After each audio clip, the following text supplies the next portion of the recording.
तो इस वीडियो में मैं पुनः सिंटैक्स के अंतर्गत रूल्स ऑफ वर्ब्स का सेकंड पार्ट बताने चल रहा हूँ।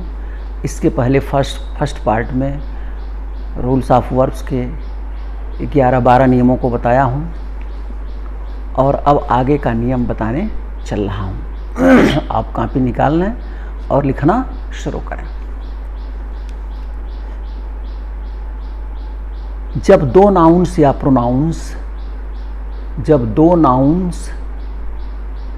Pronounce not only but also से जुड़े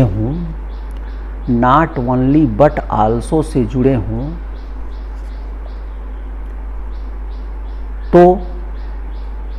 तो वर्ब बाद वाले नाउन या प्रोनाउन के अनुसार होता है। तो वर्ब बाद वाले नाउन या प्रोनाउन के अनुसार होता है। जैसे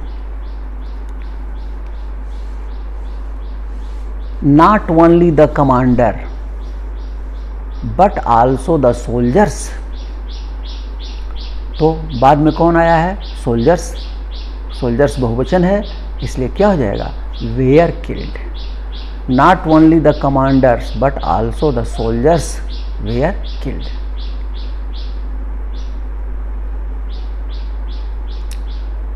अगला नियम लिखिए। पुस्तकों, समाचार पत्रों तथा देशों के नाम के पश्चात चाहे वो देखने में प्लूरल क्यों न लगते हों, सिंगुलर वर्ब का ही प्रयोग होता है, यानी एक वचन की क्रिया का ही प्रयोग होता है।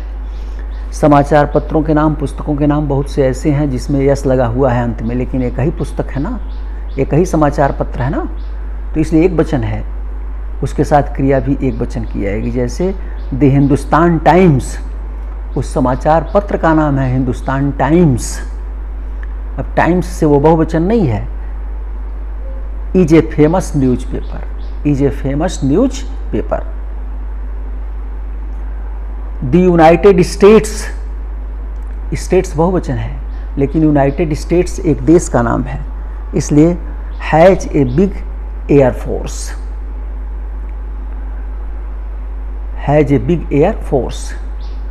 द अरबियन नाइट्स एक किताब का नाम है जिसमें अरब के खलीफाओं के बारे में, राजाओं के बारे में लिखा हुआ है। तो नाइट्स बहुवचन है, लेकिन अरबियन नाइट्स मिला के एक किताब है, तो हो जाएगा इज ए गुड बुक। समझ गए होंगे। अगला नियम लिखिए। जब कोई प्लूरल नाउन एक निश्चित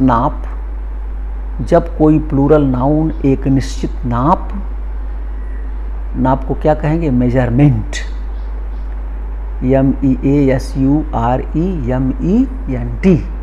मेजरमेंट। या राशि, रकम को क्या कहेंगे? अमाउंट। या दूरी को क्या कहेंगे? डिस्टेंस। का सूचक होता है तो उसके साथ वर्ब सिंगुलर नंबर यानी एक वचन आता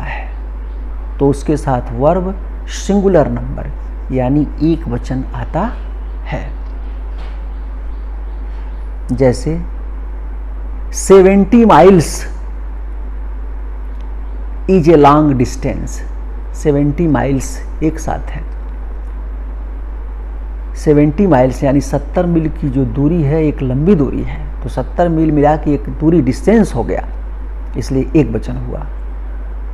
20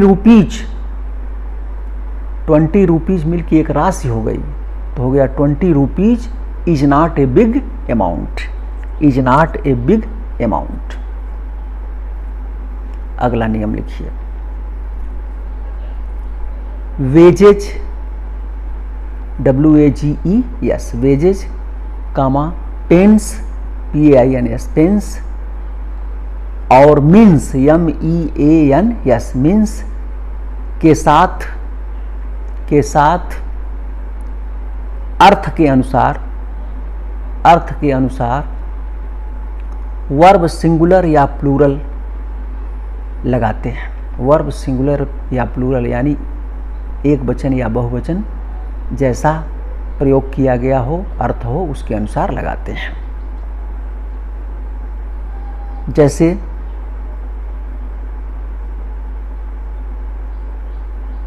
the pains of life are unbearable. The pains of life, जीवन के पेन्स, कष्ट, दुख, बहुवचन हो गया, बहुत से कष्ट हैं, तो आर का प्रयोग किया गया है। आर अनबियरेबल, असहनीय है। Much pains has been taken, काफी पेन लिया, पेन माने परेशानी, एक वचन में प्रयोग किया गया है। The wages of sin is death, पाप की मजदूरी मृत्यु है, एक वचन का प्रयोग हुआ है। The wages of these labours are very low, यहां वेजेज बहुवचन में प्रयोग किया गया है। तो जैसा अर्थ हो उसके अनुसार हम सिंगुलर और प्लूरल दोनों का प्रयोग करते हैं। अगला नियम लिखिए। डिस्क्राइब, TESCRIB, डिस्क्राइब, कामा रिगार्ड, REGARD, कामा मेंशन, MENTION, कामा डिफाइन, DEFINE, ट्रीट, TREAT, कामा रिप्रेजेंट, REPRESENT। आदि वर्ब्स के बाद एज का प्रयोग अवश्य होता है। एज का प्रयोग अवश्य होता है। जैसे she regards me as her guardian, तो रिगार्ड्स के बाद आया है as. She regards me as her guardian, वह मुझे अपने अभिभावक जैसा सम्मान देती है। I treat him as a gentleman, I treat him as a gentleman, तो ट्रीट के बाद एज आया है। They represented the case as they knew, they represented the case as they knew. तो इस प्रकार इन क्रियाओं के बाद एज का प्रयोग होता है। अगला नियम लिखिए। Dare, DARE, dare, comma need, comma make, comma see, comma hear, HEAR, comma choose, CHOOSE, comma think, comma appoint, आदि वर्ब्स के बाद टू या एज का प्रयोग नहीं होता है। टू अथवा एज का प्रयोग नहीं होता है। जैसे यू नीड नॉट गो, अगर यहां नीड नहीं रहता तो फिर टू गो होता, लेकिन नीड होने से अब नॉट, टू का प्रयोग नहीं है।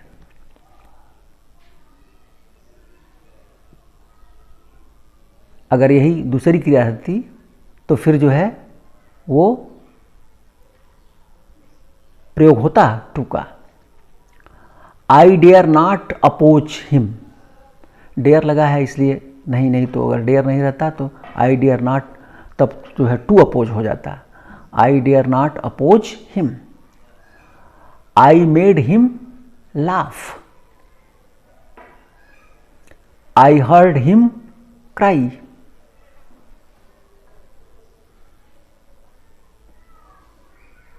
She thinks me a fool, तो यहां एज और टू का प्रयोग नहीं हुआ है। अगला नियम लिखिए। कंडीशनल सेंटेंसेज में, कंडीशनल सेंटेंसेज माने शर्त वाले वाक्य। कंडीशनल सेंटेंसेज में इफ या व्हेन से आरंभ होने वाला क्लाज, इफ या व्हेन से आरंभ होने वाला क्लाज यानी शर्त वाला क्लाज में सिंपल प्रेजेंट, में सिंपल प्रेजेंट तथा प्रिंसिपल क्लाज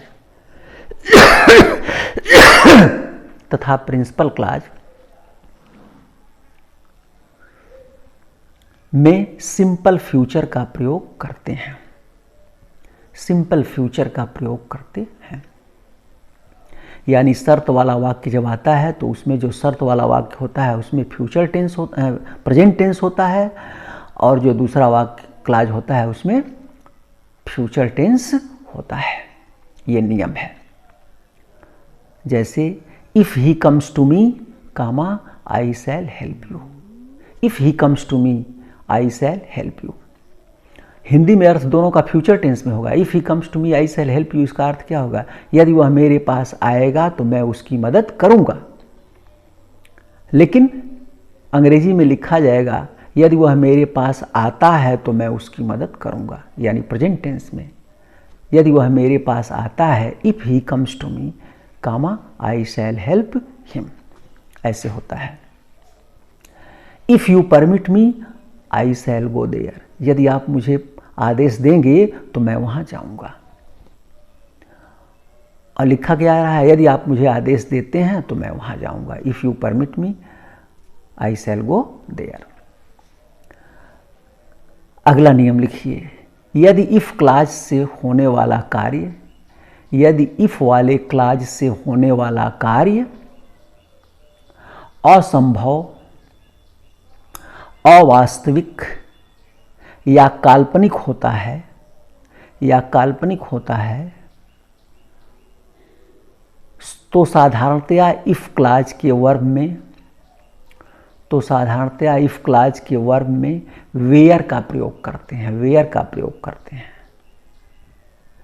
तथा मुख्य क्लाज में, तथा मुख्य क्लाज में अर्थात जो दूसरा क्लाज है प्रिंसिपल क्लाज, उसमें वुड का प्रयोग करते हैं, वुड का प्रयोग करते हैं। यानी यदि शर्त वाला वाक्य ऐसा है जिसमें जो काम हो रहा है, जो हम शर्त कर रहे हैं वह संभव है, होने वाला नहीं है, तो ऐसे वाक्यों में वेयर का प्रयोग करते हैं। चाहे आपका कर्ता एक वचन हो या बहुवचन हो, इससे मतलब नहीं है, सबके साथ वेयर का प्रयोग हुआ। और दूसरे क्लाज में वुड होगा। जैसे if I were a bird, I के साथ वाज होता है, लेकिन यहां ऐसा कल्पना किया जा रहा है जो संभव नहीं है। If I were a bird comma, तो दूसरे क्लाज में क्या हो जाएगा? I would fly, I would fly.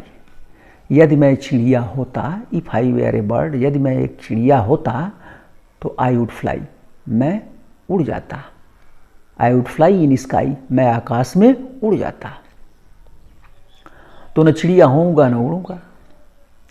If my house were near school, if my house were near school comma I would always be in time, I would always be in time. यदि मेरा घर school के पास होता तो मैं हमेशा समय से रहता। तो न घर उठ के स्कूल के पास आएगा ना आप समय से रहेंगे। अब इफ माई हाउस एक ही हाउस है, इसके लिए रिवाज होना चाहिए, लेकिन नहीं, काल्पनिक है, इसलिए क्या प्रयोग किया गया है? वेयर। अगला नियम लिखिए। यदि शर्त वाले वाक्य में, यदि काल्पनिक शर्त वाले वाक्य में अर्थात इफ वाले क्लाज में, इफ वाले क्लाज में पास्ट परफेक्ट टेंस का प्रयोग होता है, पास्ट परफेक्ट टेंस का प्रयोग किया गया है, तो दूसरा क्लाज अर्थात प्रिंसिपल क्लाज, तो दूसरा क्लाज अर्थात प्रिंसिपल क्लाज में वुड हैव एवं वर्ब का थर्ड फॉर्म लगाते हैं। वुड हैव एवं वर्ब का थर्ड फॉर्म लगाते हैं। जैसे if he had come to me, if he had come to me, यदि वह मेरे पास आ गया होता, comma I would have helped him, तो मैं उसकी मदद कर दिया होता। ऐसा वाक्य हमेशा पास्ट टेंस में ही रहेगा। If he had come to me, comma I would have helped him.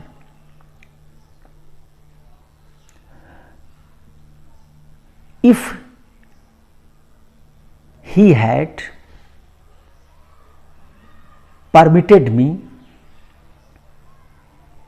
Comma I would have done this work, यदि वह मुझे आदेश दे दिया होता तो मैं इस काम को कर दिया होता। इस तरह से होता है। अगला नियम लिखिए, यदि प्रिंसिपल क्लाज की क्रिया प्रेजेंट या फ्यूचर टेंस में हो, यदि प्रिंसिपल क्लाज की क्रिया प्रेजेंट या फ्यूचर टेंस में हो, तो आश्रित उपवाक्य यानी सबऑर्डिनेट क्लाज, तो आश्रित उपवाक्य कोष्ठ में लिख लीजिए सबऑर्डिनेट क्लाज का वर्ब, सबऑर्डिनेट क्लाज का वर्ब क्रिया भाव के अनुसार किसी भी टेंस में हो सकता है, किसी भी टेंस में हो सकता है। डायरेक्ट इनडायरेक्ट में भी आप पढ़े हैं कि यदि रिपोर्टिंग वर्ब प्रेजेंट टेंस या पास्ट टेंस में हो तो रिपोर्टेड स्पीच किसी टेंस में रह सकता है, अर्थ के अनुसार जो टेंस है उसी में रहेगा। जैसे ही सेज, अब ही सेज है तो आगे जैसा अर्थ रहेगा उसी के अनुसार रह जाएगा, टेंस नहीं बदलेंगे। He says that he likes to play, वह कहता है कि वह खेलना पसंद करता है, तो उसी में रह गया। मोहन विल से दैट, यहाँ फ्यूचर टेंस है, मोहन विल से, तो आगे भी वही रह जाएगा। Mohan will say that his brother is a teacher, his brother is a teacher. Ravi says that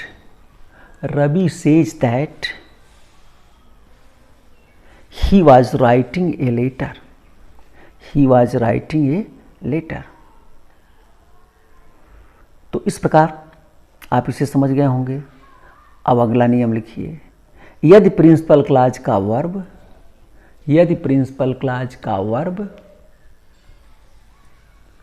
past tense में हो,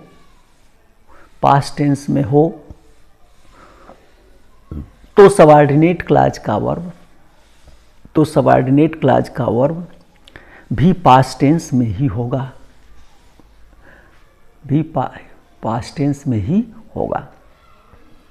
यानी यदि रिपोर्टिंग वर्ब पास्ट टेंस में हो तो रिपोर्टेड स्पीच भी पास्ट टेंस में ही होगा। यही है नियम, यदि रिपोर्टिंग वर्ब पास्ट टेंस में हो तो रिपोर्टेड स्पीच भी पास्ट टेंस में ही होगा। जैसे राम सेट दैट, अब आगे पास्ट टेंस ही आएगा। He was learning his lesson, Ram said that he was learning his lesson. She said that she wrote a letter to her mother, she said that she wrote a letter to her mother. अब ये past tense में ही रहेगा। अगला नियम लिखिए, यदि subordinate clause में कोई सार्वभौमिक सत्य कोष्ठ में लिख लीजिए यूनिवर्सल ट्रुथ या आदत कोष्ठ में लिख लीजिए habitual action, HABITUAL habitual actions. I तो वर्ब सिंपल प्रेजेंट में ही होता है, वर्ब सिंपल प्रेजेंट में ही होता है। यानी यदि रिपोर्टेड स्पीच में कोई सदा सत्य रहने वाली बात या किसी का स्वभाव या आदत या मुहावरा या कहावत आ जाए तो उसके टेंस में हम कोई परिवर्तन नहीं करते हैं, वो वैसे ही रह जाता है, उसके टेंस में कोई परिवर्तन नहीं होता है। जैसे the teacher said that the earth moves round the sun, the teacher said that the earth moves round the sun. अब देखिए, पृथ्वी सूर्य का चक्कर लगाती है, ये सदा सत्य बात है, इसलिए हम इसको बदल नहीं सकते हैं। She said that honesty is the best policy, she said वह कही दैट की honesty is the best policy, तो honesty is the best policy एक मुहावरा है, कहावत है, तो इसलिए इसमें हम परिवर्तन नहीं कर सकते हैं। He said that dogs bark at strangers, वह कहा कि कुत्ते अजनबी पर भौंकते हैं, तो ये कुत्ते का स्वभाव है, इसलिए हम इसमें भी कोई परिवर्तन नहीं कर सकते हैं, क्योंकि ये सदा सत्य रहने वाली बात है। तो इस प्रकार हमने आपको ये चीज़ बताया। अब आगे जो है फिर अगले वीडियो में हम आपको बताएंगे। धन्यवाद।